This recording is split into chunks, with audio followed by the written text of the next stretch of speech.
So the time has come to meet my guest of today, and she comes highly recommended.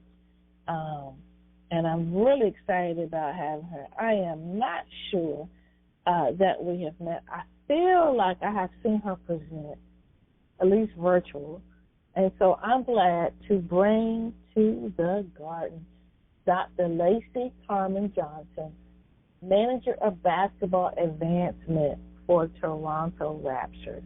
Welcome to the garden, Lacee.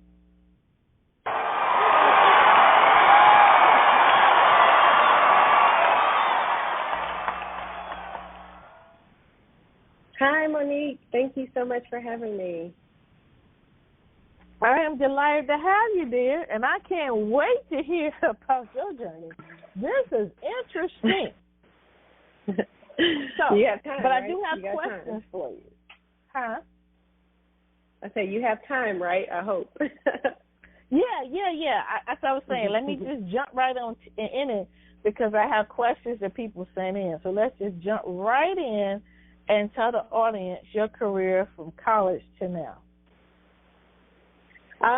So I am originally from Texas. I'm a Beaumont native, so outside of Houston.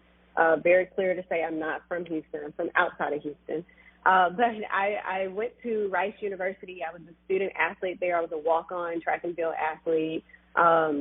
Really didn't intend to do sport in college, but my roommates all did it, and they're like, hey, let's go talk to the coach and see. And I showed up the very first day of practice. I passed out. Thank God that's not indicative of the story that followed me for the rest of my career, but I actually ended up being a national qualifier. I got offered a full scholarship, and I turned it down because I was on an academic scholarship. I didn't want it to feel like a job.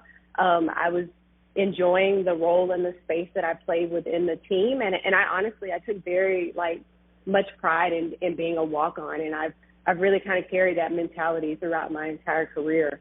I wanted to be an orthopedic surgeon. I took a couple of science classes, and I was like, doctors don't get to talk to people, and I want to talk to people. So I stayed in the major I was in because I was so far along, and I had a major interest in just the learning about the human body. I thought it was great for me as an athlete to have a pretty solid understanding, but I added a psychology major in that, and then I had a professor who said, you like to talk to people, maybe you should look at being a professor. And I graduated, and I decided that I wasn't ready to get a job yet. So I just continued my education. But in the process of getting my master's, I was offered a fellowship at Smith College in Massachusetts. So I left Texas, traveled all the way up north, and I had the ability in my first year to work in the athletic director's office. I was an assistant track and field coach, and I got to be a teaching fellow. So I taught a couple classes, and that really kick-started what became my career over the course of the last 14 years. I've done a little bit of everything, and I've had a lot of people tell me along the way that you have to choose, and I was like, no, I'm going to show you I can be really, really good, if not great, at all of these things.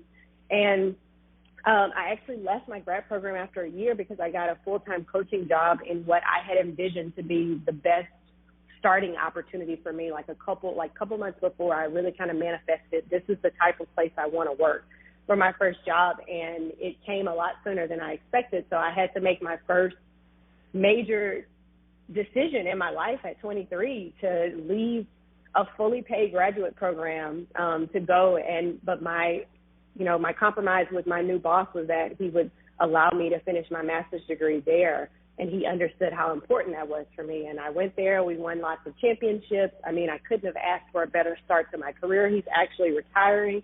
So I was at Stephen F. Austin, and it's still Olson, and he was hands down one of the best bosses I've ever had and really set the tone for me. So I left there, moved to Marshall University. I was still coaching, but I also had the ability to start, really to get into a full-time teaching position there. I won't say start my teaching position because I started at the junior college level and did some GED classes while I was in Texas. But I got through Marshall. I coached my first 2 All-Americans and my last 2 All-Americans, and I remember leaving the track, and I thought, if I never coach again, I've done the work that I'm supposed to do. I'm not sure where God is leading me, but I think it's away from coaching. And I never thought that I would leave coaching.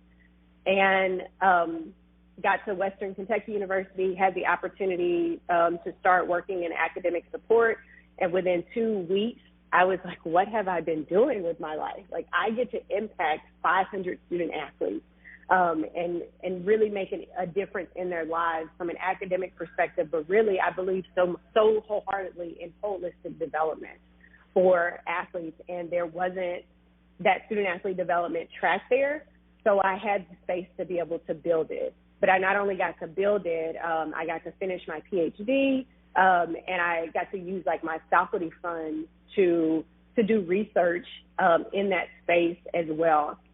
And I got involved in M4A, and just all of the connections and the networking really just kind of helped to kickstart my career. After I left there, I went to Purdue University and had another amazing platform and just like open space to be able to build and create. And that's what I've done across the course of my career, is just be very innovative. I've been able to create a lot of programming very specific to the athletes that I was working with, and then even at Purdue, the coaching staff, because I got to do some staff and coaches development as well as do some DEI work there. And, I had a call with the Toronto Raptors, and they had a position that was going to be coming available, and so I had a conversation, not necessarily for me, but because I thought I may be able to plug a friend of mine in, and here I am. I've been in this role for 10 months now, I think, and it's been an interesting transition. I never would have imagined that I would be in the pro space, but again, having the opportunity to come and build something that's really outside of the box for what professional athletics does, and to really focus on setting them up for life after sport, to put in some programming and kind of some safeguards in place to really support our athletes. I mean, I think we do a great job of building and developing players on the court, and now we're really putting those resources into doing the same off the court as well. And it's been an incredible journey for me. Like I said, I've had a lot of people who questioned a lot of things that I've done, but for me, I've continued to just stay the course. I own my decisions that I make, and I'm going to continue to do good work in whatever space that I'm in. Well, see, that's great. You say you own it, because that's what I call my workshop. Own your ship to lead your ship. And so, yeah, I thought you were going to say it. I was like, okay, maybe she didn't catch that. So let me just read. That's key. You got to own your decision. And then you have a sense of peace. Oh, yeah. Yeah. So I have a question before we go to break, and then I'm going to share the questions that came in. But I am curious, and I could discuss your doctoral dissertation, because I was asked 2 weeks ago to speak to Up to Us Sports to talk about recruiting strategies for women coaches. And I talked about this, and this is why I was like, oh, my gosh, I got to talk about this with her. Female assistant coaches' experience with regard to work, family, encouragement. I don't know what I put. I got enrichment. Is that what that? Enrichment? Yeah, it's enrichment. And work, family, enrichment. Okay, okay. And intention to lead. Can we talk about that first? Yes. So when I was doing both my master's and my dissertation work, I was in coaching at the time, and so it was very near and dear to my heart to realize that there just weren't a lot of women coaches, and more specifically, there weren't very many Black women coaches. And so I was, I just wanted to know why there's so many of us as athletes, but like when we get into the coaching space, the numbers just continue to dwindle. And so once I got to my dissertation work, I started to look at